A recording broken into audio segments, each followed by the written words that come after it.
Ram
Krishna Krishna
Bye.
Our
आपुला तो एक देव करुणी घ्यावा, आपुला तो एक देव करुणी घ्यावा, तेने विन जीवा सुख नोहे. एरती माईके दुःखाची जनिती, नाही आदी अंती अवसानी. अविनाश करी ती अवसानी. विठ्ठला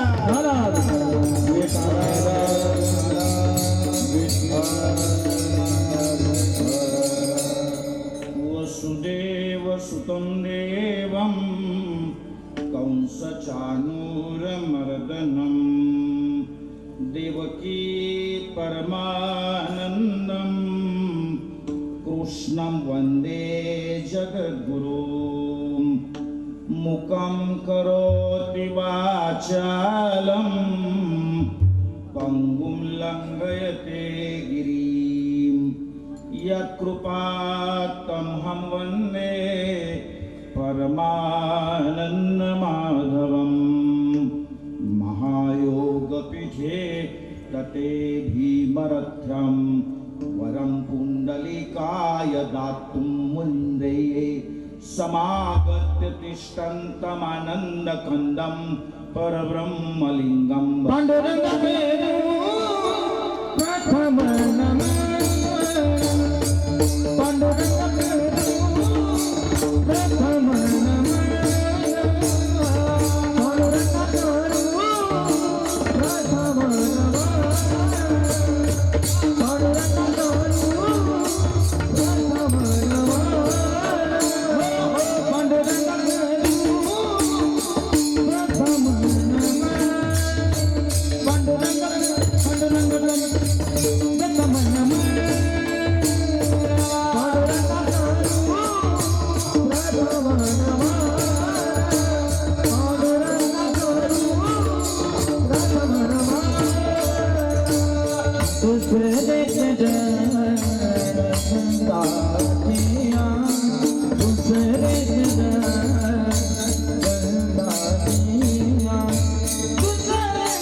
पांडुरंगा करू प्रथम नमन, दुसरे चरण संतांच्या, त्यांच्या कृपादाने कथेचा विस्तारू. बाबाजी सद्गुरु दास तुकार. नमो ज्ञानेश्वरा, नमो ज्ञानेश्वरा, नमो ज्ञानेश्वरा, नमो ज्ञानेश्वरा, नमो ज्ञानेश्वरा, नमो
नमो सद्गुरु सच्चिदानंद रूपा. नमो सद्गुरु भक्त कल्याण मूर्ती. नमो सद्गुरु भास्करा पूर्ण कीर्ती. मनोजवं मारुततुल्य वेगं जितेन्द्रियं बुद्धिमतां वरिष्ठं वातात्मजं वानरयूतमुख्यं श्रीरामदूतं शरणं प्रपद्ये. जयांचे केलिया स्मरण होय सकळ विद्यांचे अधिकरण. तेची बंधू श्रीचरण श्री गुरूंचे ते नमस्कारोने आता मस्तक हे पायावरी. मस्तक हे पायावरी. मस्तक हे पायावरी.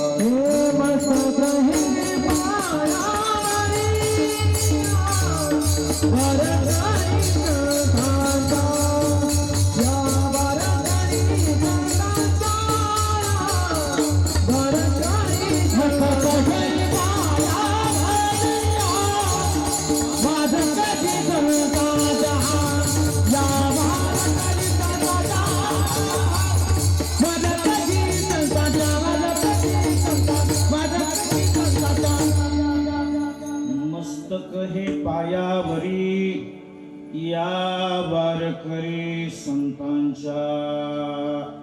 आपुला तो एक देव करुणी घ्यावा. आपुला तो एक देव करुणी घ्यावा. तेने विन जीवा सुख नोहे.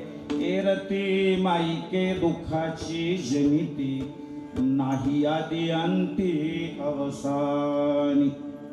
प्रस्तुत स्थळी प्राप्त प्रसंगी संप्राप्त कीर्तन रूपी सेवेकरता घेतलेला भंग वैराग्याचे महामेरू तुमच्या आमच्या सर्वांच्या अंतकरणाचे अधिष्ठान असलेले तुमचा आमचा सर्वांचा संसार सुखाचा व्हावा याकरता ज्यांनी सातत्याने त्या ठिकाणी आपल्या संसार प्रपंचाची होळी केली, ज्यांच्या वाणीला सूर्याची तेजस्विता, चंद्राची शीतलता, वेद मंत्राची सुचिता, गंगेची पवित्रता, मातेची वात्सल्यता लाभलेली आहे, असे जगमान्य संत, देवमान्य संत, संतमान्य संत, संत हृदय सम्राट माऊली महावैष्णव यांचा चार चरणाचा अतिशय गोड, उत्तम आणि चिंतनीय असा आणि प्राधान्याने आपल्याला सुखाचा नेमका पत्ता सांगणारा आपण विठाला विठाला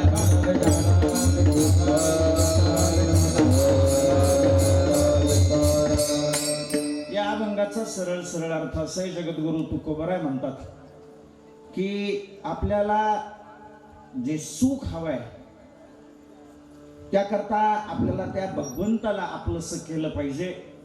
त्या भगवान परमात्म्याला आपलंसं केल्याशिवाय आपल्याला या जगामध्ये सुख मिळू शकणार नाही. अभंगाचं पहिलं चरण आपुला तो एक देव करुणे घ्यावा तेने विनशिवा सुख नो हे.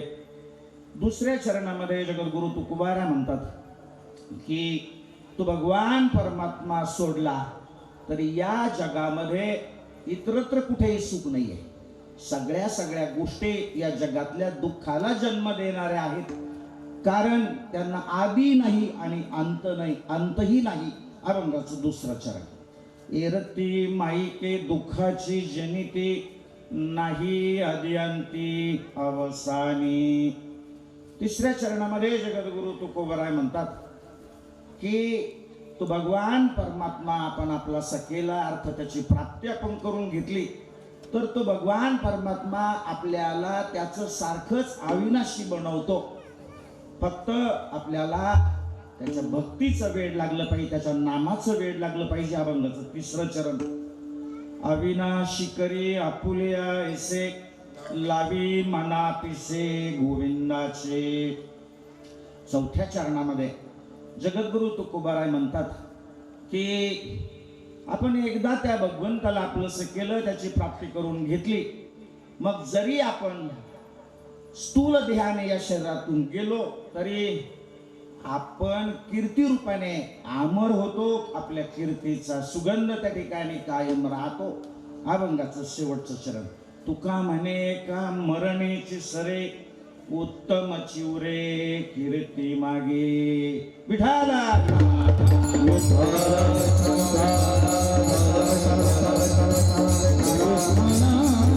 जगद्गुरु तुकोबरायांच्या अभंगाचा शब्दशः अर्थ या ठिकाणी मी आपल्या समोर ठेवलेला. जगद्गुरु तुकोबरायांच्या या अनमोल वचनाचा मागोवा घेण्यापूर्वी कार्यकारण संबंधाने दोन शब्दाचा जो अल्पसा प्रासंगिक परिहार द्यायचा, तो परिहार असे की भगवान पंढरीश पांडुरंग परमात्म्याच्या कृपेने विश्व माऊली ज्ञानोबराय जगद्गुरु तुकोबराय आदी करून सर्व संत महंतांच्याही कृपाशीर्वादाने ब्रह्मलीन नारायणगिरीजी महाराज तसेच वैकुंठवासी बनदास महाराज ताकटे, त्याचबरोबर वैकुंठवासी प्रज्ञचक्षु मच्छिंद्रनाथ महाराज राजेगावकर, वैकुंठवासी बाबुराव महाराज हरिश्चंद्र यांच्या कृपाशीर्वादाने समन्वयाचार्य उद्धवजी महाराज मंडलिक यांच्या अधिपत्याखाली आणि परवा ज्यांचं अतिशय गोड असं कीर्तन या ठिकाणी झालं पहिल्या दिवशी, ज्यांचा परमार्थ हा खऱ्या अर्थाने अंतरंगातला परमार्थ आहे, असे आमचे पारमार्थिक स्नेही हरिभक्तीपरायण भागवत महाराज ताकटे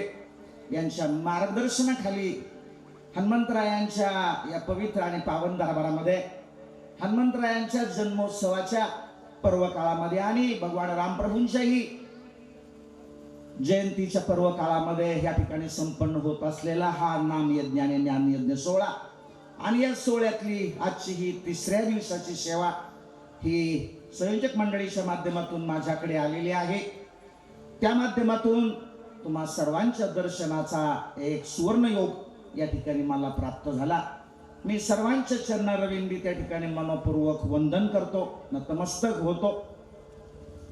आपण सर्वजण या पारमार्थिक सोहळ्याला खूप तनमन धनाने सहकार्य करता आपल्या सर्वांच्याही चरणी मी नतमस्तक आहे. खूप सुंदर असं वातावरण या ठिकाणी आहे. मला खरोखर व्यक्तिशः खूप आनंद वाटतो, अभिमान वाटतो आपल्या गावाचा. खूप सुंदर रीतीने आपला हा संपूर्ण पारमार्थिक सोहळा आपण संपन्न करता आहात. या ठिकाणी आज ही कीर्तन सेवा शृंगारित करण्यासाठी आवर्जून आपल्यामध्ये आता 5-7 दिवस असणार आहेत असे आमचे पारमार्थिक स्नेही गायनाचार्य, ज्यांचं वारकरी संप्रदायामध्ये गायनाच्या क्षेत्रामध्ये जिल्ह्यामध्ये खूप मोठं नाव आहे, नवे नवे महाराष्ट्रात मोठं नाव आहे, असे संगीत विशारद आमचे मित्र ऋषिकेश महाराज शेटे, त्याचबरोबर संगीत विशारद विलास महाराज कोतकर, त्याचबरोबर अतिशय गोड अशी मृदुंगाची साथ करणारे आमचे मृदुंग विशारद नकुल महाराज कलापुरे. खूप गोड असं त्यांचं वाजवणं आहे. खूप अल्पावधीमध्ये, त्यांचं वय काही नाहीये, परंतु खूप अल्प कालावधीमध्ये त्यांनी या मृदुंग वादनाच्या क्षेत्रामध्ये खूप मोठी प्रगती केलेली आहे. त्यांच्याकरता एकदा जोरदार टाळ्या झाल्या पाहिजे. त्याचबरोबर सर्व आपले भजनी मंडळी, विशेषतः आमचे पारमार्थिक स्नेह हरिभक्तीपरायण भागवत महाराज ताकटे असतील, संभाजी महाराज फोपसे असतील, आमचे गणेश महाराज कलापुरे असतील, आमचे संभाजी महाराज फोपसे असतील, आणखी विनेकरी बाबा आपले केंगे महाराज असतील, तुळशी माता, त्याचबरोबर या कीर्तनाकरता साथ करणारे आमच्या संत सेवाधाम येथील विद्यालयातील किशोरजी महाराज गडाख यांच्या संत सेवाधाम या विद्यालयातील हे उद्याचे बाल वारकरी, उद्याचं वारकरी भविष्य या ठिकाणी आहे. त्यांनाही मनपूर्वक धन्यवाद देतो. या ठिकाणी कार्यक्रम करता अर्जुन, या ठिकाणी आवर्जून आमच्यावरती प्रेम करणारे आमचे प्रल्हाद महाराज देशमुख या ठिकाणी आहेत. आपण सर्वजण या गावातील तन मन धनाने या पारमार्थिक सोहळ्याला सहकार्य करणारे सर्व मंडळी, आयोजक, नियोजक, संयोजक, सर्वांचं नाम उल्लेख मी करत नाही. एक म्हणता भले, दुजे सहजच निंदिले असं होतं. आणि म्हणून सर्वच जण सर्वांच्या चरणी मी नतमस्तक होतो. साऊंड सिस्टीम अतिशय सुंदर आहे. परिहारामध्ये सांगील 2-3 गोष्टी असं आहे. कार्यक्रमाच्या निमित्ताने अनेक ठिकाणी फिरणं होतं महाराज, आणि बऱ्याचशा गोष्टी लक्षात येतात. काही ठिकाणी सप्ताहापुरतं सुंदर वातावरण असतं, परंतु सप्ताहापुरतंच असतं. एरवी त्या गावामध्ये कधी टाळ वाजत नाही, त्या मंदिराकडेही कोणी फिरकत नाही, पूजा अर्चा व्यवस्थित होत नाही, त्या मंदिराचं पावित्र्य राखलं जात नाही, अशी बऱ्याच ठिकाणी अवस्था आहे. पण आपल्या गावाने मात्र खूप वेगळेपण त्या ठिकाणी जपलेलं आहे. मला आपल्याला आवर्जून सांगितलं पाहिजे की गेल्या 30 वर्षापासून या ठिकाणी दरवर्षी कार्तिक महिन्यामध्ये काकडा होतो. 30 वर्षापासून सामान्य गोष्ट नाहीये, खूप मोठा हा प्रवास आहे. त्याचबरोबर प्रत्येक एकादशीलाही काकडा होतो. आणि जेव्हापासून या ठिकाणी भगवान पंढरीश पांडुरंग परमात्मा, रुक्मिणी आईसाहेब यांच्या मूर्तीची प्राण प्रतिष्ठा झाली, ज्ञानोबरायांच्या मूर्तीची प्राण प्रतिष्ठा झाली, तुकोबरायांच्या मूर्तीची प्राण प्रतिष्ठा झाली, तेव्हापासून या ठिकाणी नित्य नियमाने हरिपाठ होतो. खूप ही एक विशेष नोंद घेण्यासारखी गोष्ट आहे. आणि याचा एकच अर्थ आहे माझ्या मते, या सगळ्या मंडळींचा जो परमार्थ आहे हा अंतरंगातला परमार्थ आहे. हा सोंगा डोंगाचा दिखाव्याचा परमार्थ नाही. विठाला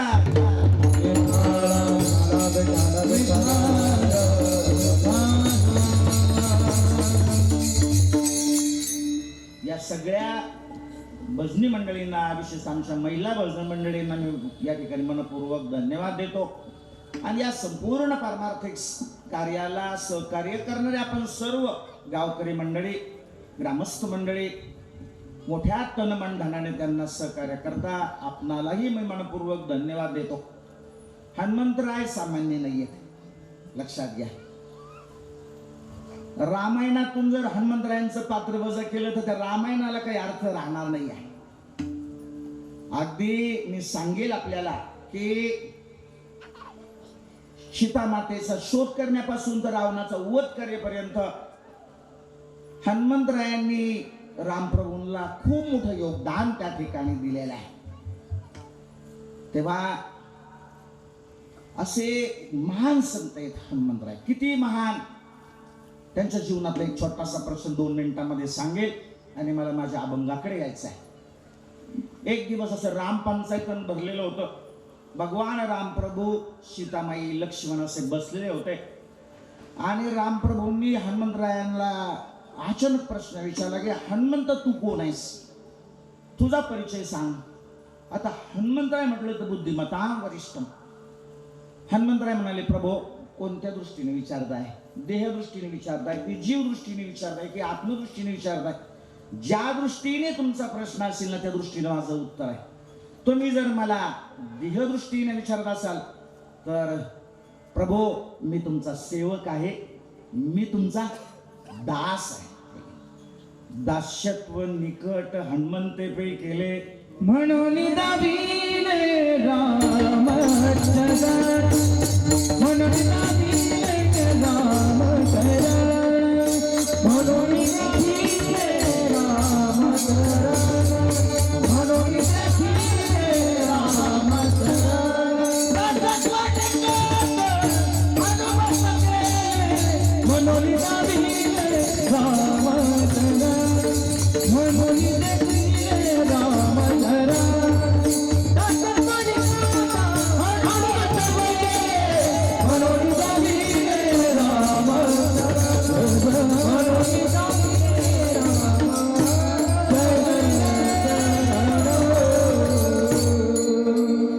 दास्यत्व भक्ती नाव उच्चारलं की पहिलं नाव हनुमंतरायांचं. हनुमंतराय म्हणाले प्रभो देहदृष्टीने म्हणाल तर मी तुमचा दास आहे, मी तुमचा सेवक आहे. जीवदृष्टीने म्हणाल तर मी तुमचाच अंश आहे. ममे वंश जीवलोके जीवभूत सनातनः मनःशाष्टानेंद्रियाणि प्रकृतीस्थानी कर्षति. आणि जर आत्मदृष्टीने म्हणाल तर प्रभो तुम्ही आणि मीच एकच. तुझ मज नाही भेद केला सहज विनोद. तुम्ही आणि मी एकच आहोत. हनुमंतरायांना आत्मस्वरूपाचा पूर्ण परिचय होता आणि तोच परिचय तुम्हाला सर्वांना झाला पाहिजे. हाच आपल्या संतांचा अट्टाहास सज्जनान. तेव्हा हनुमंतराय एक महान संत आहेत आणि तुकोबाराय इतके महान संत असतानाही हनुमंतरायांना विनंती करतात, हनुमंतराया तुम्ही भक्तिशास्त्रातले महान आचार्य आहात, भक्ती कशी करायची मला सांगा ना.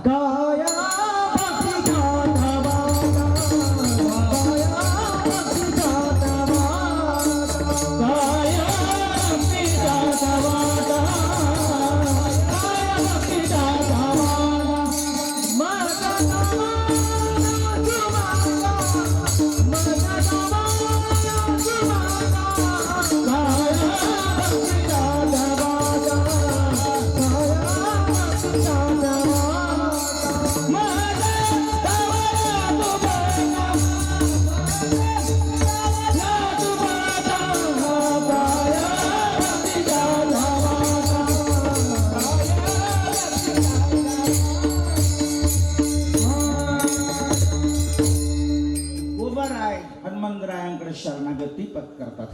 शरण शरण जी हनुमंता तुम्हालो रामदूता, काय भक्तीच्या त्या वाटा मज दावाव्या सुभटा. असे हनुमंतराय. हनुमंतरायांच्या चरणी तुम्ही आम्ही सर्व हीच प्रार्थना करूयात. हे हनुमंतराया तुमची ही कृपादृष्टी आमच्यावर अशीच अखंड राहू द्या. बस एवढंच परिहारामध्ये सांगेल आणि माझ्या चिंतनाच्या विषयाकडे विचार असाय सज्जनांनो की ज्या मृत्यू लोकामध्ये तुम्ही आम्ही सर्वजण राहतो त्या मृत्यू लोकातल्या सर्वांची एक साधारण इच्छा आहे की आपल्याला त्या ठिकाणी सुख प्राप्त झालं पाहिजे. इच्छा आहे जरूर, परंतु आपल्याला अनुभव असा येतो की त्या ठिकाणी आपल्या जीवनामध्ये सातत्याने दुःखच प्राप्त होतं. सगळी माणसं या मृत्यू लोकातली दुःखी आहेत. भक्त कबीर फार गोड वर्णन करतात.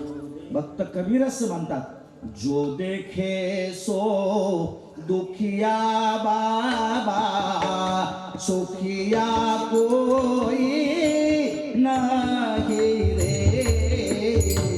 जो देखे सो दुखिया बाबा, सुखिया कोई नहीं रे।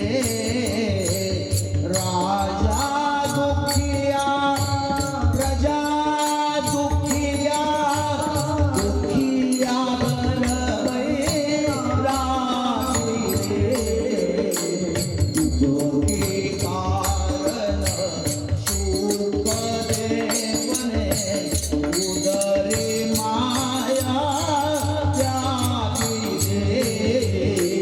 जो देखे सो दुखिया बाबा, सुखिया कोई नाही रे। सर्व माणसं त्या ठिकाणी या मृत्यू लोकांमध्ये दुःखेच सज्जनांनो. दुःख कुणालाच आवडत नाही. नाथबाबा म्हणतात, मज लागे दुःख व्हावे ऐसे कोणी भावे नशिवे. पण दुःख आपल्या वाट्याला त्या ठिकाणी येतं.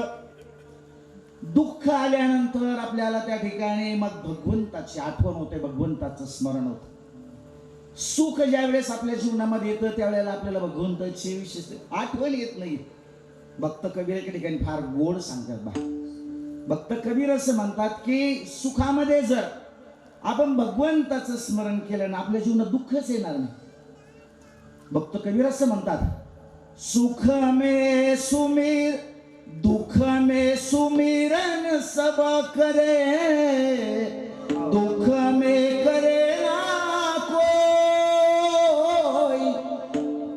सुख में सुमिरन सब करे, दुख काहे को होय कबीरा, दुःख काहे को होय.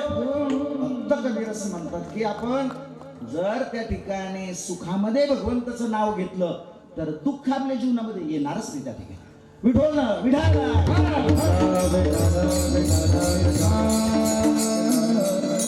दास आहे की आपल्या जीवनामध्ये त्या ठिकाणी आपल्याला दुःख प्राप्त होत आहे. वास्तविक पाहता सर्वांची धाव सुखाकडे महाराज, ठीक आहे. का बरं सर्वांची धाव सुखाकडे? त्याचं कारण असं आहे की आपण सर्वजण सुखरूप आहोत. आपण सर्वजण सच्चिदानंद स्वरूप आहोत. सद्रूप चिद्रूप आनंदरूप आपलं असं स्वरूप आहे. आपण सद्रूप आहोत. याचा अर्थ काय की प्रत्येकाला त्या ठिकाणी आपण असावं, आपलं अस्तित्व सिद्ध करण्याची इच्छा. आता दोन मृदुंगाचार्य असतील तर प्रत्येकाला वाटतं की आपलं वादन इतरापेक्षा सरस झालं पाहिजे, ठीक आहे का? त्याला त्याचं अस्तित्व सिद्ध करायचं. दोन गायक असतील त्यांना वाटतं की दुसऱ्यापेक्षा आपलं गायन अधिक त्या ठिकाणी सरस झालं. ही एक नैसर्गिक माणसाची त्या ठिकाणी इच्छा आहे, कारण आपण सद्रूप आहोत. आपलं अस्तित्व आपल्याला सिद्ध करायचं. आणि आपण चिद्रूप आहोत. चिद्रूप आहोत म्हणजे ज्ञानरूप आहोत. लक्षात घ्या. म्हणजे कुणालाही त्या ठिकाणी मूर्ख म्हटल्याचं आवडत नाही, कुणालाही अज्ञानी म्हटल्याचं आवडत नाही. का? तर आपण मुळातच ज्ञानरूप आहोत, चिद्रूप आहोत. आपण आनंदरूप आहोत मुळातच. लक्षात घ्या. आणि म्हणून दुःख आपल्याला आवडत नाही. सुख हे आपलं स्वरूप आहे. सिद्धांत असा आहे की जे आपलं स्वरूप असतं तिकडेच आपली प्रवृत्ती असते. लक्षात घ्या. जे आपलं स्वरूप असतं तिकडे आपली प्रवृत्ती असते. नदीची धाव समुद्राकडे का? कारण ती समुद्रात उगम पावते. तुम्ही म्हणालो काहीतरीच काय सांगता, आम्ही भूगोलात शिकलोय नदी डोंगरात उगम पावते. आपल्याला तसं दिसतं पण तसं नाही आहे. मी आपल्याला सांगे की समुद्राच्या पाण्याची सूर्याच्या उष्णतेने वाफ होते. ती वाफ वरती जाते. वाफेपासून ढग बांधतात. ते ढग मग वाऱ्याच्या साहाय्याने वाहून नेले जातात. ते डोंगराला अडवले जातात. त्या ठिकाणी मग त्या ढगांना थंड हवा लागते आणि तिथे मग पाऊस पडतो आणि ते पावसाचं पाणी वाहत वाहत वाहत पुन्हा समुद्राला जाऊन मिळते. मला सांगा, नदीचं उगमस्थान कुठे आहे? समुद्र आहे, डोंगर नाहीये. लक्षात घ्या. आणि म्हणून नदीची धाव समुद्राकडे. तसं तुमच्या आमच्या सर्वांची धाव सुखाकडे काय, आपण सुखरूप आहोत महत्वाचा मुद्दा आहे.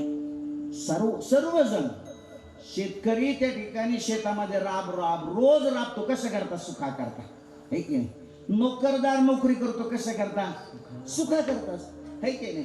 कीर्तनकार कीर्तन करतो महाराज, कशा करता, सुखा करता. तुम्हीही कीर्तन ऐकायला आले, कशा करता, सुख व्हावं, है की नाही. सगळ्यांची धाव सुखाकडे आहे. आज सुख होईल, उद्या सुख होईल, परवा होईल, या आशेवर माणूस जगतो. पण जन्मच्या जन्म जातात तरी माणसाला सुख त्या ठिकाणी प्राप्त होत नाही. तुकोबर फार गोड सांगतात, सुखाची आशा सर्व सुखाची आशा गेला. सर्व सुखाची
श्रीमद भागवतामध्ये गोड प्रसंग येतो. विदुर काका एक दिवस मैत्रेय ऋषींच्या आश्रमामध्ये जातात आणि मैत्रेय ऋषींना विचारतात की महाराज, या मृत्यू लोकातला सर्वांचा प्रयत्न सुखासाठी आहे, परंतु सुख मात्र काही त्यांना प्राप्त होत नाही, काय कारण असावं. मैत्रेय ऋषींनी फार गोड उत्तर दिले. मैत्रेय ऋषी म्हणाले, त्याचं असं आहे की जिथं सुख आहे ना तिथं ते सुख कोणी शोधित नाही, आणि जिथं दुःख आहे तिथं प्रयत्न केल्याशिवाय माणसं राहत नाही. परिणामी सुख प्राप्त होत नाही, दुःख आल्याशिवाय राहत नाही. विठाला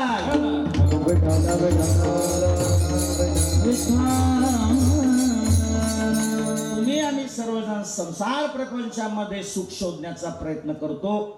सज्जनांनो, वास्तविक पाहता संसार प्रपंचामध्ये सुख नाहीच आहे. म्हणा दुःख मांडवारी आहे हा संसार, दुःख मांडवारी आहे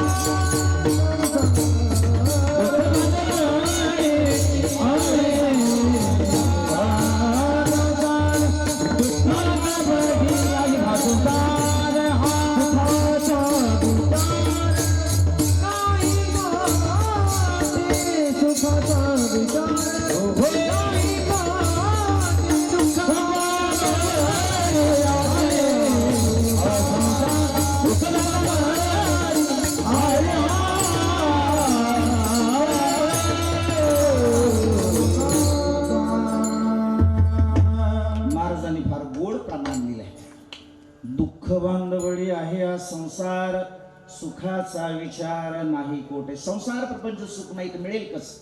लक्ष घे. परवा भागवत महाराजांनी गोड आपल्याला उदाहरण दिलं.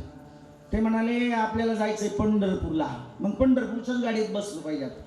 आपण जर तिकडे मालेगावला जाणाऱ्या गाडीत बसलो तर मग आपण तिकडे पोहोचू का, है की नाही. साधन चुकलं तर साध्यापर्यंत आपण पोहोचू शकणार नाही ना, है की नाही? माऊली ज्ञानोबरायांची एक गोडवी आहे भागवतराव, है की नाही? आगा काही पश्चिम समुद्राची या तटा निघिजत आहे पूर्वेलिया वाटा, का कनू कांडिता कोंडा का कोंडा कांडिता चुबटा कनू आतुडे. 2 दृष्टांत दिले माऊली ज्ञानोबरायांना. एका माणसाला पश्चिम समुद्राच्या पश्चिम तटाला जायचं आहे आणि तो निघाला पूर्वेकडे तोंड करू, कधी पोचेल का? पोचणार नाहीये, लक्षात घ्या, है की नाही? तसंच आहे कोंडा जो असतो, आमच्या महिला भगिनींना माहिती आहे, है की नाही? आता कुरडया करण्याचे दिवस आहेत, है की नाही? घरोघर कुरडया चालू आहेत. त्या कुरडया करण्याकरता ते गहू जो असतो भिजवलेला, त्यातून जर त्यातलं चीक काढून घेतला तर शिल्लक राहतो कोंडा. मग त्याच्यामध्ये काही कस राहतो का? राहत नाहीये, है की नाही? पापड्या करतात नाही असं नाही, पण त्याच्यामध्ये कण म्हणजे कस काही नाही, हे माऊली ज्ञानोबरांना सांगा. माऊली ज्ञानोबरांना म्हणायचं की साधन चुकलं तर साध्यापर्यंत आपण पोहोचू शकत नाहीये.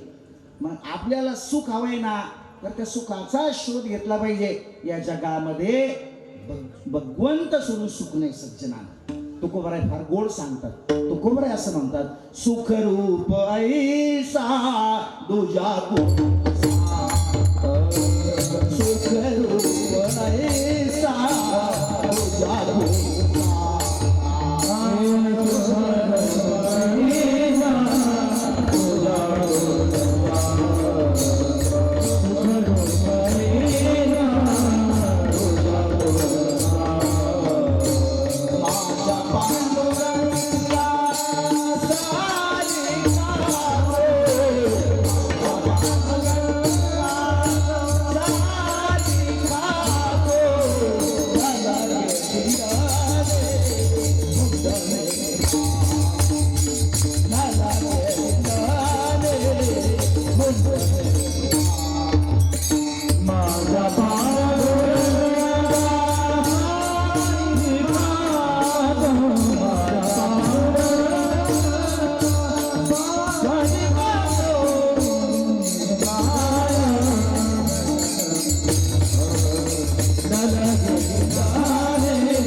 भगवंताच्या जवळ आहे, भगवंताच्या चरणाजवळ. सगळ्या संतांच्या सांगण्यामध्ये त्या ठिकाणी एक वाक्य ते माऊली ज्ञानोबरायांना विचारा, माऊली ज्ञानोबराय सुद्धा ते सांगतात, सर्व सुखाचे आगर, सर्व सुखाचे आगर, सर्व सुखाचे आगर.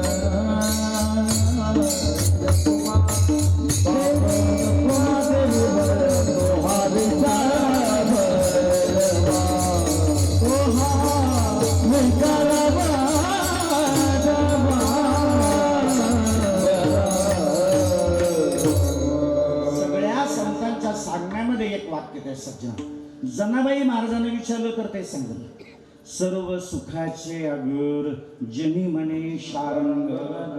नरहरी महाराजांना विचारा, सर्व सुखाचे अगर म्हणे नरहरी सोनार. सुख फक्त आणि फक्त देवाजवळ आहे सज्जना. माऊली ज्ञानोबराय त्या ठिकाणी ज्ञानेश्वरीमध्ये फार गोड सांगतात, ऐक नाही, तैसा हृदयामध्ये मी रामू, असता सर्व सुखाचा रामू, का भ्रांतासी कामू विषयावरी. अर्जुना, सर्व सुखाचा असलेला मुख्य स्रोत मी आहे, मी प्रत्येकाच्या हृदयामध्ये. माऊली ज्ञानोबरायांची ही सिद्धांताची उवे आणि ही पटवून देण्याकरता माऊली ज्ञानोबरायांनी 3 दृष्टांत दिलेले आहेत. आजच उभी गेली 9व्या अध्यायामध्ये पारायण करताना. अश्रद्धाना पुरुषा धर्मशास्त्र परंतप अप्राप्य माम निवर्तन्ते मृत्यू संसार वर्तमनी.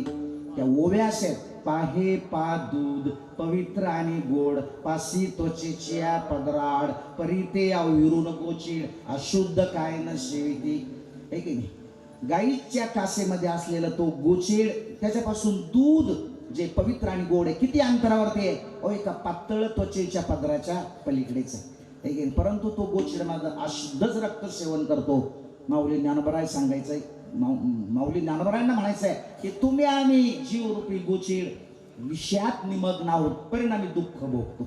दुसरा दृष्टांत माऊली ज्ञानोबराय देतात, का कमल कंदुआने दरदरी, नांदणूक एकेची घरी, परागू शेवेजी भ्रमरी, एरा चिखल चिवरे. त्या कमळाच्या फुलामध्ये असलेला मकरंद सेवन करण्याकरता खूप दुरून अंतरावरून तो भुंगा येतो आणि तो मकरंद सेवन करतो. पण त्या कमळाच्या झाडाच्या बुडाशी असलेला बेडूक मात्र चिखलच चिवडीत असतो. तसं तुम्ही आम्ही सर्वजण संसारामध्ये चिखल चिवडतोय, म्हणजे दुःख भोगतोय, विषयात सुख शोधतोय. पुढचा दृष्टांत माऊली ज्ञानोबरा देतात, कान निदैवाच्या परिवरी, लोह्या रुतल्या हाती सहस्रवरी, तेत बैसोनी उपवास करी, का दरिद्री जिये.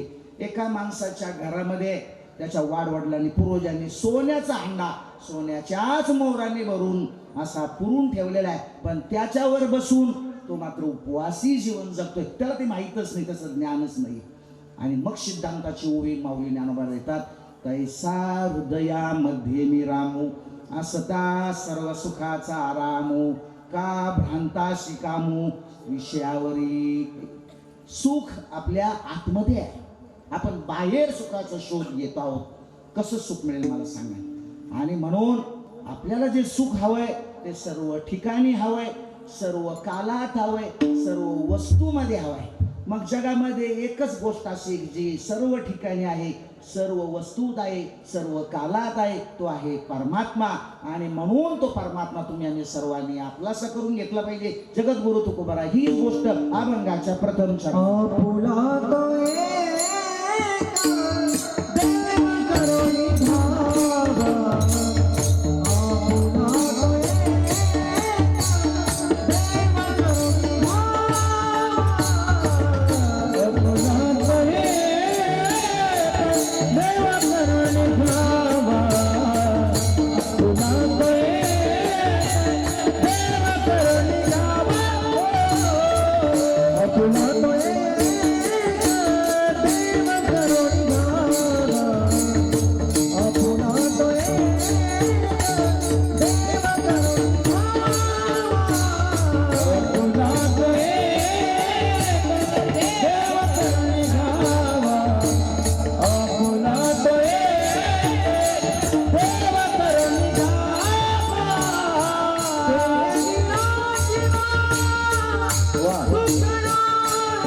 देवाशिवाय सुख नाही. आपल्याला सुख हवंय पण देव नको आहे. पण सांगेल आपल्याला की ज्याला आपण सुख म्हणतो ना त्याला शास्त्र देव म्हणतो. देव वेगळा आणि सुख वेगळं असं नाहीच आहे. देव म्हणजे सुख आणि सुख म्हणजे विठाला.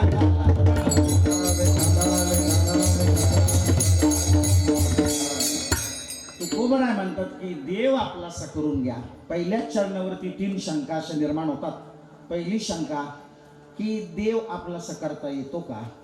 दुसरी शंका की देव कसा आपलासा करायचा. तिसरी शंका देव आपलासा करण्याचा आणि सुख मिळण्याचा कार्यकारण संबंध काय. एक एक शंकेचं आपण थोडंसं निरसन धावत्या वेगामध्ये करूयात, वेळ आपल्या हाताशी कमी आहे. तर पहिली शंका की देव आपला साकारता येतो का? तर निश्चितपणे येतो. तुम्ही म्हणाल कसं? आपल्या सगळ्या संतांनी तो आपलासा केला, भगवंताची प्राप्ती करून घेतली, अनुभवे आले अंगा ते या जगात देत असत. त्यांनी त्याची अनुभूती घेतली, ते आपल्याला सांगता येत ना. संतांच्या वचनावरती दगडफोड विश्वास तुमचा आमचा सर्वांचा असला पाहिजे, असलाच पाहिजे. लक्षात घ्या, कारण संतांच्या बोलण्यामध्ये कुठल्याच प्रकारचा दोष नसतो, प्रमाद नसतो, विप्रलिप्सा, कर्णा पाठव, भ्रम जो तुमच्या आमच्या बोलण्यामध्ये असतो, संतांच्या बाबतीमध्ये तसं नसतं. तयाचे बिसाट शब्द सुखे म्हणो येती वेद, वेदवाणी असते संतांची शब्द, आणि म्हणून संतांच्या शब्दावरती त्या ठिकाणी दगडफोड विश्वास आपला असला पाहिजे. पहिल्या शंकेचं निरसन झालं. दुसरी शंका, देव आपला कसा करायचा, महत्वाचा भाग आहे की नाही. थोडंसं जड आहे ऐकायला, पण ऐकून ठेवा आहे की नाही. आपल्याला काय की थोडंसं हलकं फुलकं म्हणजे नवरा बायकोचे चुटके, सासू सुनाचे चुटके ऐकायची सवय लागली. खरं तर कीर्तन हे काही मनोरंजनाचं साधन नाही, जेणेकरून मूर्ती ठसावी अंतरी श्री हरीची, ऐशी कीर्तन मर्यादा आहे संतांच्या. तुकोबराय म्हणतात, भक्ती ज्ञाना विरहित इतरा गोष्टी न कराव्या, प्रेम भरे वैराग्याच्या युक्ती विवराव्या. कीर्तनामध्ये काय सांगावं? भक्ती सांगावी, ज्ञान सांगावं, वैराग्य सांगावं. पण दुर्दैवाने तसं होत नाही. जाऊ दे, आपलं तो विषय नाही, प्रतिपाद्य विषय. मुद्दा आपल्याला मी सांगत होतो की देव आपला कसा करायचा. मी आपल्याला असं विचारतो, आपल्याला एखादा माणूस, एखादी व्यक्ती आपल्याशी करायची, काय करावं लागतं? है की नाही? त्याच्याशी आपल्याला प्रेमाचा व्यवहार करावा लागतो, है की नाही. 6 गोष्टी सांगितलेल्या आहेत शास्त्रामध्ये. दधाती प्रतिगुह्णाती, गुह्यम आख्याती प्रतिगच्छति, भुंक्ते भोजयतेश्चैव षट्विधम प्रीतिलक्षणम.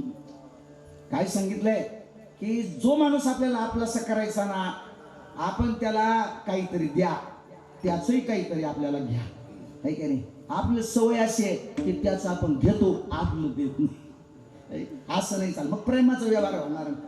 प्रेम कसं निर्माण होईल मला सांगा. दुसरं सांगितलंय की आपल्या मनातली गुज गोष्ट, हितगुज त्याला सांगा, त्याच्याही मनातली हितगुज गोष्ट आपण समजावून घ्या. तिसरी गोष्ट सांगितली की आपण त्याच्याकडे जेवायला जा, त्यालाही आपल्या घरी जेवायला बोलवा. यातून प्रेमाचा संबंध निर्माण होतो, प्रेमाचा व्यवहार होतो. ही जी गोष्ट आहे, अगदी देव आपलासा करण्यामध्ये हे सूत्र आहे. लक्षात घ्या. काय करायचंय? शास्त्राने सांगितलं की 3 गोष्टी करायच्या. एक आहे वस्तू समर्पण, दुसरी आहे क्रिया समर्पण, आणि तिसरी आहे तत्व समर्पण. वस्तू समर्पण करायचं म्हणजे काय की आपल्या जवळ जे काही आहे ना, ते देवाला समर्पित करायचं. मग तुम्ही म्हणाल की आपली मोटरसायकल हनुमान मंदिरात आणून लावायची का? असं काही करायचं नाही. आपलं ट्रॅक्टर आणून लावायचं का? ते सगळ्या वस्तू आपल्याकडे ज्या आहेत ना, आपल्याकडेच ठेवायच्या, पण ते आपल्या आहेत असं म्हणायचं नाही. भावना अशी करायची, या सगळ्या देवाच्या आहेत.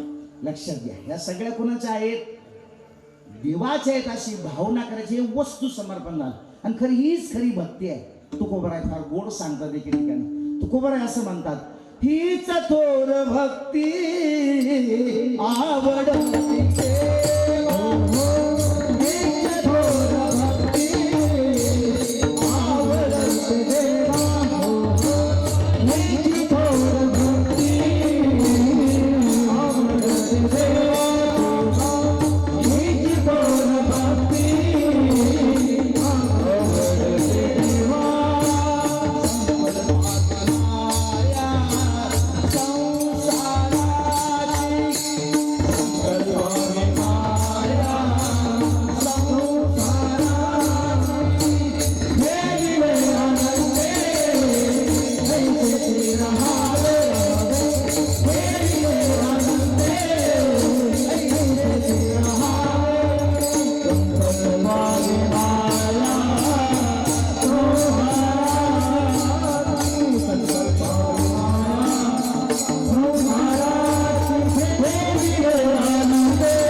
आपल्याकडे असलेल्या सगळ्या वस्तू भगवंताला समर्पित करायची ही सर्वात मोठी भक्ती आहे तुकोबराय म्हणतात.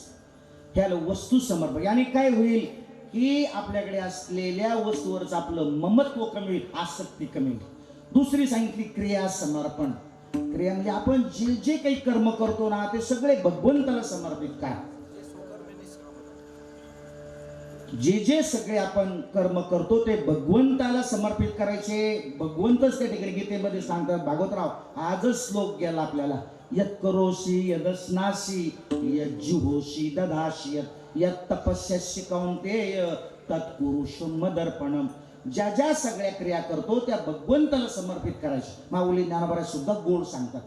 तया सर्वात्मका ईश्वरा स्वकर्म कुसुमांची विरा पूजा केली होय अपारा तोषा लागी. जे जे आपण सर्व करतो ना कर्म ते भगवंताची पूजा आहे असं समजून करायचं. ही झाली क्रिया समर्पण. आणि तिसरं सांगितलंय ते तत्व समर्पण. महत्वाचं आहे. वस्तू समर्पण केली, क्रिया समर्पण केली, पण देणार तसा शिल्लक राहतो ना, तर देणाऱ्यातला मी गेला पाहिजे.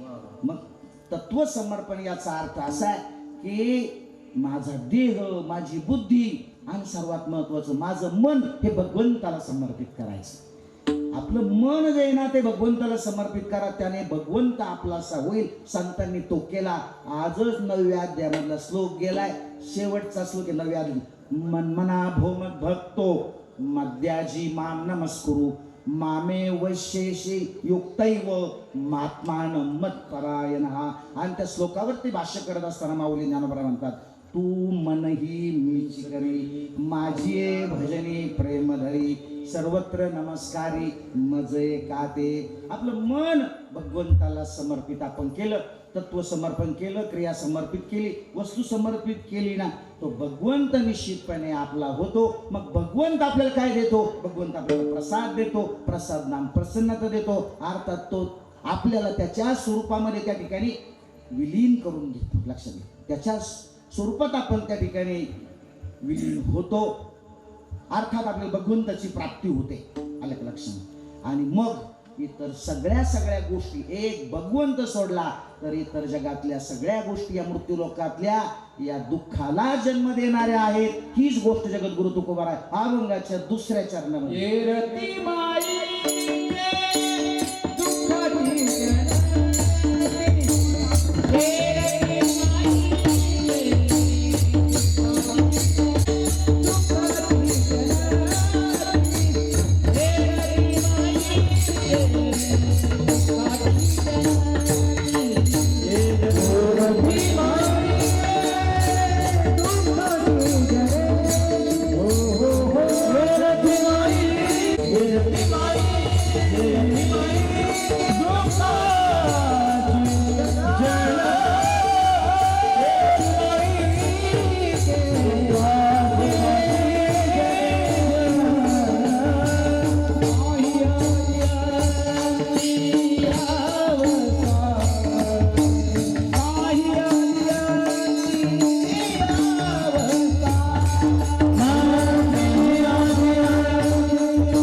सोडला तर लोकी सुखाची कहाणी ऐकी जेल कवनाचे श्रवणी कैसे सुख निद्रा अंथरुणी इंगळाच्या.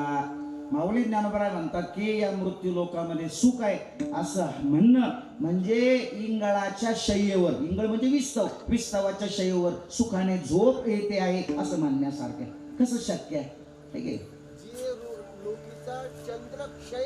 जे लोकीचा चंद्रू क्षयरोगी उदय होय असता लागी सुख लेवून दुःखाचे अंगी सळीत जगा.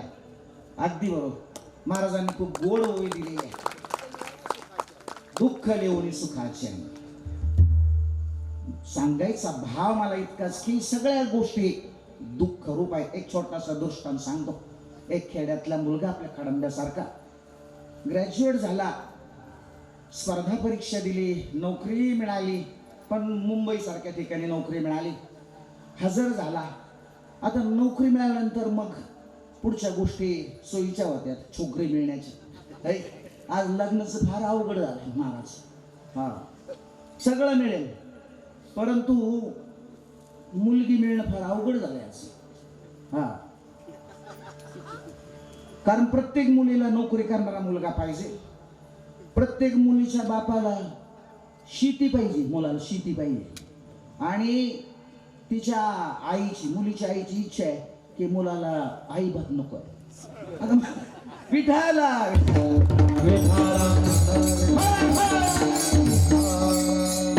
कसं लग्न व्हायचं मला सांगा. काय पाहिलं पाहिजे? मुलगा कर्तबगार आहे, सुशिक्षित आहे, सुसंस्कारित आहे.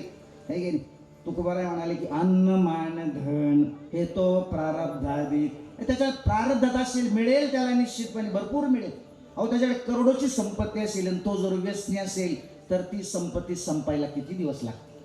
काय पाहिलं पाहिजे? जाऊ द्या, तो आपला प्रतिपाद्य विषय नाही. परंतु त्या मुलाला चांगल्या पद्धतीची नोकरी मिळाली, मुंबई सारख्या ठिकाणी. लग्नही त्याचं थाटामाटामध्ये संपन्न झालं. 4-2 महिने ती गावाकडे राहिली. मग वडील म्हणाले की बाबा, अरे तू कुठेतरी तिकडे मेसमध्ये खावस आणि तिने इथे राहावं, हे काही बरं नाही. तुझी बायको तुझ्या बरोबर घेऊन जाईल. आता मुंबई सारख्या ठिकाणी राहण्याची गैरसोय सगळ्यात महत्वाची गोष्ट. एक वेळ नोकरी मिळेल पण राहायला जागा मिळणं अवघड. परंतु त्याने मोठ्या कष्टाने एक खोली मिळवली भाड्याने 10 बाय 12ची. आणि मग एक दिवस गावाकडे आला, पत्नीला घेतलं, काही छोटं सामान घेतलं थोडंसंच बरोबर. ती एक कॉट, एक गादी, गॅस सिलेंडर घेतलं, शेगडी घेतली, थोडेफार स्वयंपाक करता भांडे घेतले, टीव्ही घेतला एक, आणि गेले. मुलगी संसारिक होती चांगली, तिने चांगल्या पद्धतीने संसार थाटला. आता रोज ती स्वयंपाक करून डबा तयार करून द्यायची, तो रोज ड्युटीवरती जायचा, संध्याकाळी घरी यायचा. आता हिला काही विशेष काम नसायचं, थोडंसं धुणं भांडी वगैरे उरकल्यानंतर मग टीव्ही, नाही तर मोबाईल, असं तिचं चाललं रुटीन. काही दिवस गेले. एक दिवस असं झालं, तिची मनातून इच्छा अशी होती की आता ही खोली फार छोटी आहे, कुठेतरी आपल्या नवऱ्याने निदान 1 BHK घ्यावा. एक दिवस झोपले जेवण करून दोघेही कॉटवरती, आणि ती हळूच म्हणाली नवऱ्याला की अहो आपल्याला जर एखादं मूल झालं तर कुठं झोपेल हो? तो म्हणाला काय चिंता करतेस? ती भिंतीकडून झोपली होती. तो म्हणाला तू थोडंसं तिकडं सरक, मी थोडंसं इकडं सरकतो, झोपेल की मधी बाळ. आता तिनं गप्प राहावं ना याच्यामध्ये. ती पुन्हा म्हणाली जर आपल्याला जुळं झालं तर मग कसं? तो म्हणाला काय चिंता करते वेड्यासारखी? अगं तू आणखी थोडंसं तिकडं सरक, मी थोडंसं आणखी इकडं सरकतो. तो सरकला आणि तसाच पाठवरून खाली पडला. सज्जनानो त्याचं कमरेचं हाड मोडलं. विठाला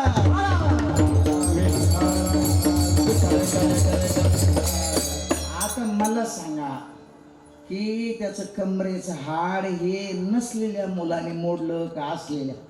नसलेल्या मुलाने मोडलं. नसलेली मुलं जर कमरेची हाड मोडतायत, असलेली काय? विठाला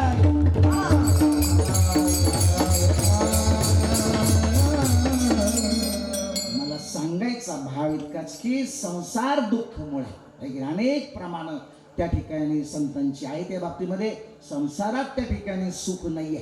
कारण का सुख नाहीये? तर संसार हा मृगजळासारखा आहे ना, नाही आदी अंती अवसानी. मृगजळ सर्वांना माहिती आहे. सकाळी दिसतं का संध्याकाळी दिसतं? दुपारी दिसतं. भर उन्हाळ्यामध्ये ज्या वेळेस तप्त सूर्याची किरण त्या भूमीवरती पडतात, उखर भूमीवरती, ज्या वेळेस सूर्यकिरण आणि त्या उखर भूमीचा संयोग होतो, त्यातून दिसतं ते मृगजळ आहे की. मृगजळ त्याला आपण मराठीमध्ये आपल्या भाषेत झळया म्हणतो. त्या हरणांना असा भास होतो की पाणीच, आणि त्या पाण्याच्या आशेने ते हरण ऊर फुटेपर्यंत पळत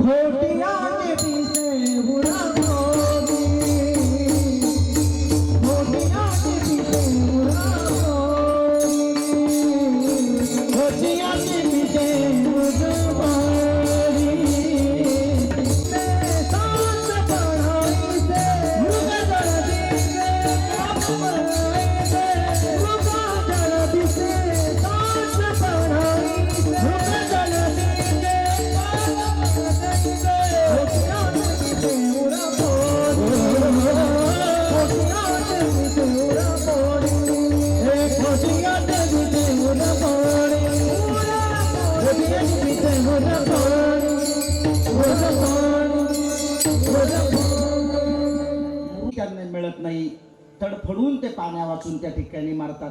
अगदी तसं संसारामध्ये कुठेही सुख नाहीये. आपण धावतोय धावतोय धावतोय सुखाच्या शोधार्थ, परंतु सुख आपल्याला का प्राप्त होत नाही? संसार प्रपंचात सुखच नाहीये सज्जनांनो.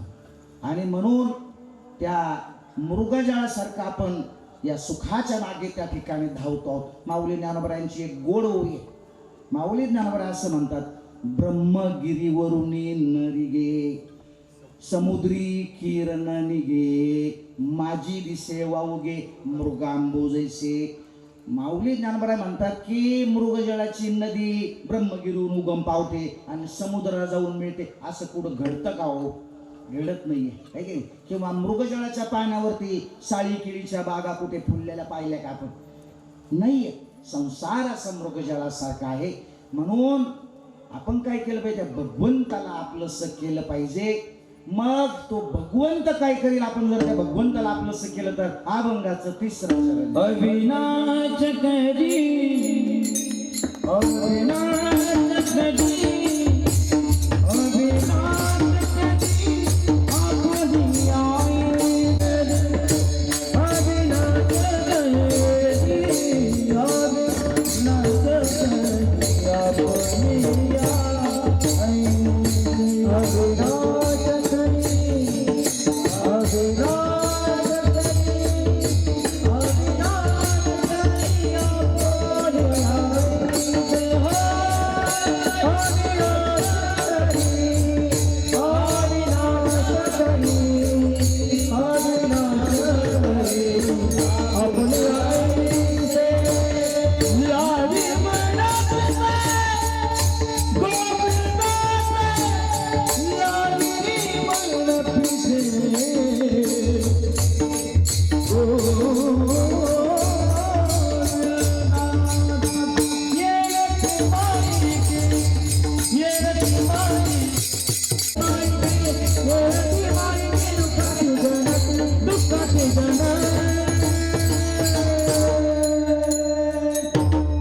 भगवंताला आपण आपलंसं केलं तर तो भगवंत अविनाशी आहे. त्याच्या सारखंच तो आपल्याला बनवतो. मात्र त्याच्या भक्तीचं वेळ आपल्याला लागलं पाहिजे. भगवत प्राप्तीच्या शास्त्रामध्ये, पुराणामध्ये, वेदामध्ये वेगवेगळे मार्ग सांगितले. ज्ञानाचा मार्ग, योगाचा मार्ग आहे, कर्माचा मार्ग आहे. सगळे अवघड आहेत ना, आहे की नाही? त्याच्यामध्ये असलेलं काठिण्य, त्याच्यामध्ये असलेली सूक्ष्मता आपल्याला ते जमणार नाही आहे. आणि म्हणून आपल्या सर्व वैष्णव वारकरी संतांनी आपल्याला सोपा मार्ग सांगितलाय. तो भक्तीचा मार्ग आहे, तो नामस्मरणाचा मार्ग आहे, तो कथा कीर्तनाचा मार्ग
समाधीचे सुख सांगा वाळूनी ऐसया कीर्तनी ब्रह्मरस.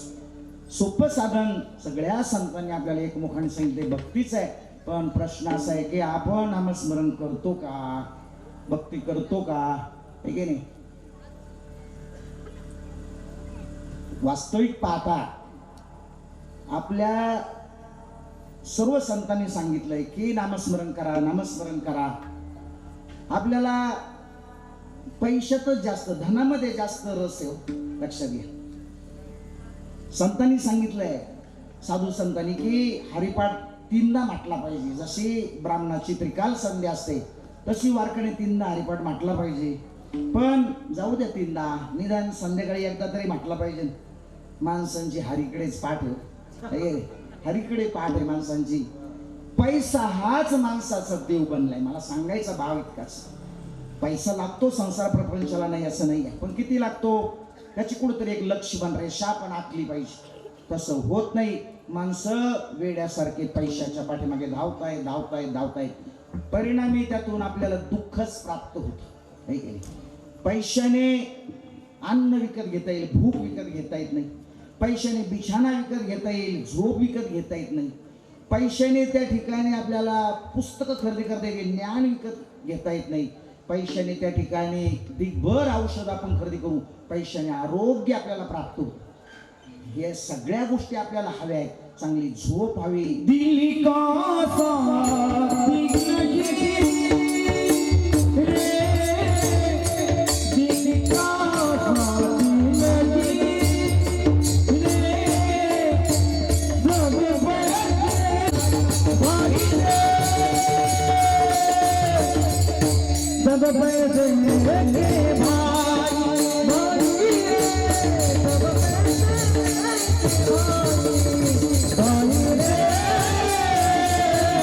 सब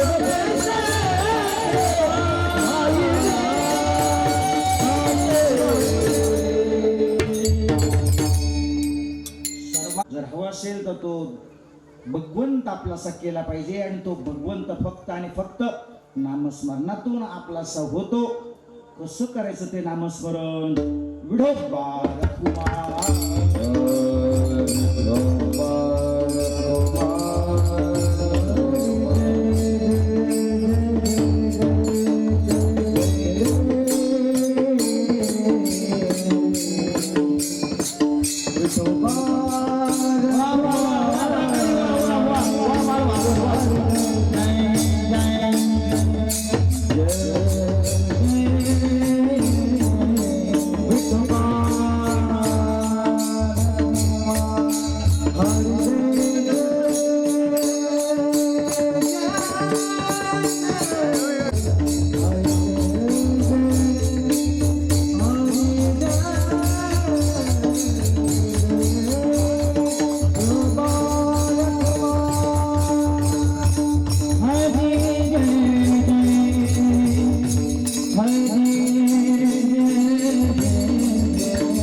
आपुला तो एक देव करुणी घ्यावा, तेने विन जीवा सुख नोहे. एरती माईके दुःखाची जनिती, नाही आदि अंती अवसानी. अविनाश करी आपुले ऐसे, लावी मना पिसे गोविंदाचे. एरते माईके दुःखाची जनिती, नाही आदि अंती अवसानी. सर्व अभंगाचं तात्पर्य इतकंच आहे की देवाशिवाय आपल्याला या मृत्यूलोकामध्ये सुख प्राप्त होऊ शकत नाही. आपल्याला सुख हवंय पण देव नकोय असं चालणार नाही. शास्त्रामध्ये त्याला देव म्हणतात, ज्याला आपण सुख म्हणतो त्याला शास्त्रामध्ये देव म्हणतात. देव वेगळा आणि सुख वेगळं असं नाहीये. आजच्या कीर्तनात एवढंच तात्पर्य लक्षात ठेवा की देव म्हणजे सुख आणि सुख म्हणजेच देव आहे. आणि त्या देवाला प्राप्त करण्याकरता सोपा मार्ग आम्हाला आमच्या वैष्णव वारकरी संतांनी भक्तीचा मार्ग सांगितलाय, नामस्मरणाचा मार्ग सांगितलाय, कथा कीर्तनाचा मार्ग सांगितलाय. आणि मग ज्यावेळेस त्या देवाला आपण आपलंसं करू त्यावेळेस आपण जरी स्थूल देहाने या मृत्यू लोकातून गेलो तरी आपण कीर्ती रूपाने अमर होतो. जगद्गुरु तुकोबरा हीच गोष्ट आपण तुका म्हणे कामरणे की करे, तुका म्हणे कामरणे की करे, तुका म्हणे कामरणे की करे, तुका म्हणे कामरणे की करे.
स्थूल देहाने गेलो तरी कीर्ती रूपाने आपण अमर होतो. तुकोबरांना सांगायचंय की एका मरणाने आपल्या पाठीमागे लागलेली अनंत काळापासूनची जन्म मरणाची एरझार संपुष्टात येते. आपण अमर होतो असा त्याचा अर्थ आहे. काही लोक जगून मरतात. दोन प्रकारचे लोक आहेत, जगून मरणारे आणि मरून जगणारे. जगून मरणारे म्हणजे जन्माला येतात, हळूहळू मोठे होतात, लग्न होतं, मुलं बाळे होतात, म्हातारे होतात, मरून जातात. जगून मरणारे. आणि मरून जगणारे ते की ते गेले तरीही त्यांच्या कीर्तीचा कार्याचा सुगंध कायमस्वरूपी त्या ठिकाणी राहतो. मरणा सावध व्हावे, सावध व्हावे.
पाहिजे, पण कधी मृत्यू येणे अगोदर. सज्जनांना मी सांग, सूर्य असेल तोपर्यंत त्यांची स्मृती या भूतलावरती त्या ठिकाणी राहणार. काय केलं त्यांनी, हे की नाही, महत्वाचा मुद्दा आहे. हे की नाही? माऊली ज्ञानोबरांची कीर्ती आज 750 वर्ष झाली.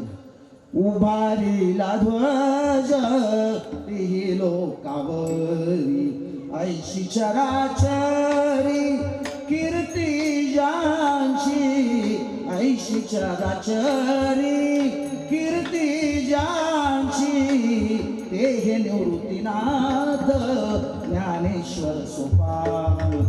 सगळ्या संतांना जाऊन आज शेकडो वर्ष झाली, परंतु त्यांच्या कार्याने, कार्यरूपाने ते आजही त्या ठिकाणी अमर आहेत.